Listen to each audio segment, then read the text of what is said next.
So welcome back. I'm going to give you one more example of evaluating definite integral. Uh, you might recall all these things were in the previous video number 2.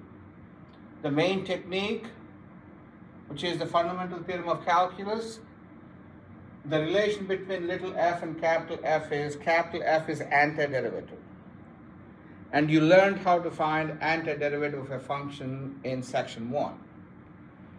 The main difference here when you're doing definite integrals is you really don't need to worry about the constant f of x plus c in the antiderivative. I showed you in a previous video, doesn't matter whether you include constant or if you don't include constant, you get the same answer. Therefore, to make your life easier, don't include the constant. And here are some of the properties like constant multiples, sum difference rules, and so on and so forth. These are also time to time are useful in evaluating integrals. So let's take another example here. Here is my function that I want to evaluate, definite integral, 1 to 4 of 5 times x square root of x plus 3 times square root of x dx. We want to evaluate this integral.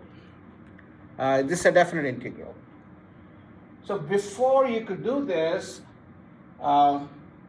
there's one function here, there's a one function here, sum of two functions. So you could apply this property here. If you have sum of two functions inside, evaluate each one separately and put the plus sign in between. If you have minus, you put the minus sign. If you have more than two functions, you could extend this idea. Okay? So if I do this, this is integral 1 to 4, 5 times x square root of x dx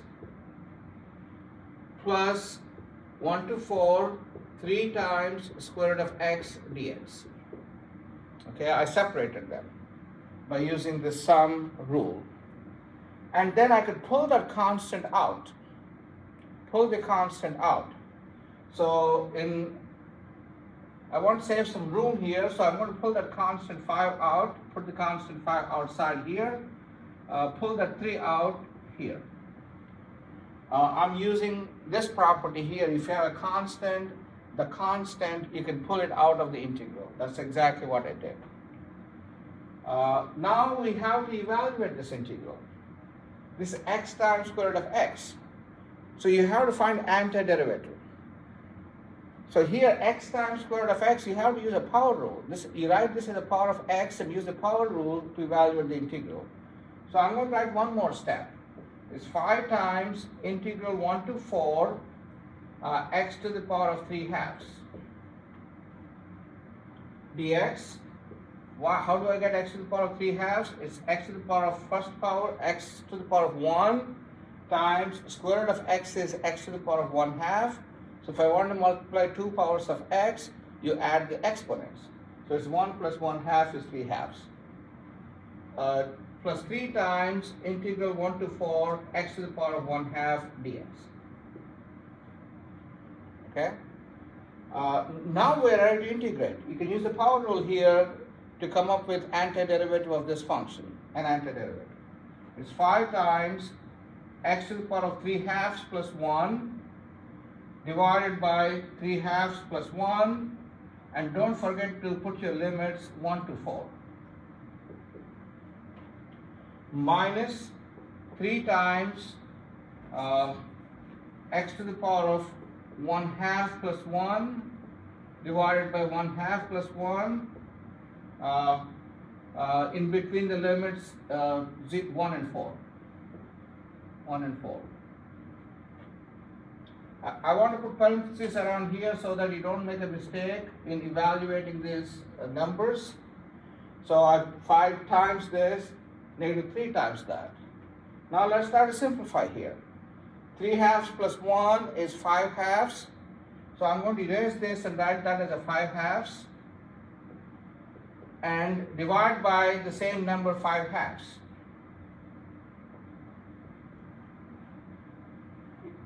If you're dividing by the 5/2, still working with this, you multiply by 2/5.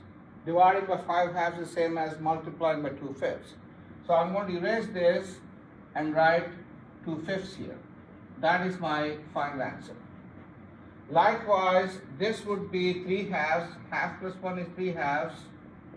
In the denominator, 3/2. In the denominator, 3/2. Now I have to divide this by 3/2. That means multiply by 2/3. So I'll erase this and write 2/3 here. Okay. Now I'm going to compute the numbers. So it's 5 times, what is the stuff inside?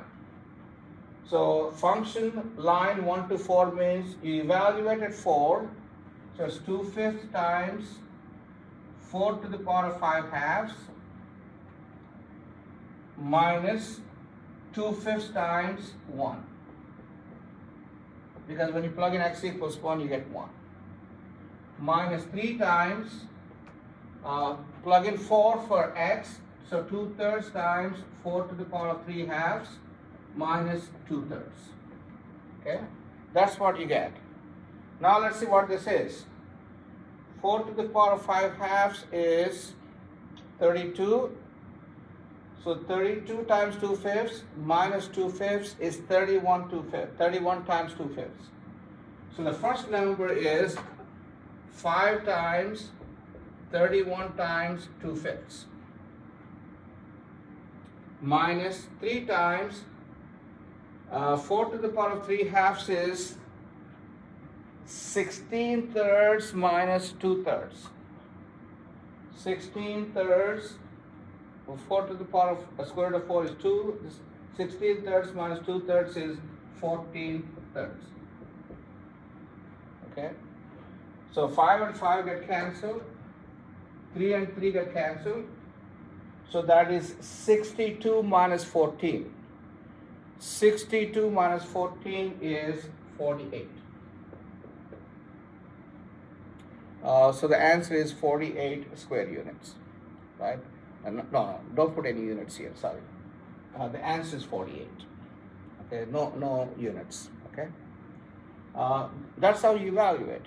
The main point is here, if you have product of two things, unfortunately we don't compute antiderivative for each one separately. We don't have product rule, so to speak, for integrals, even though we have product rule for derivatives.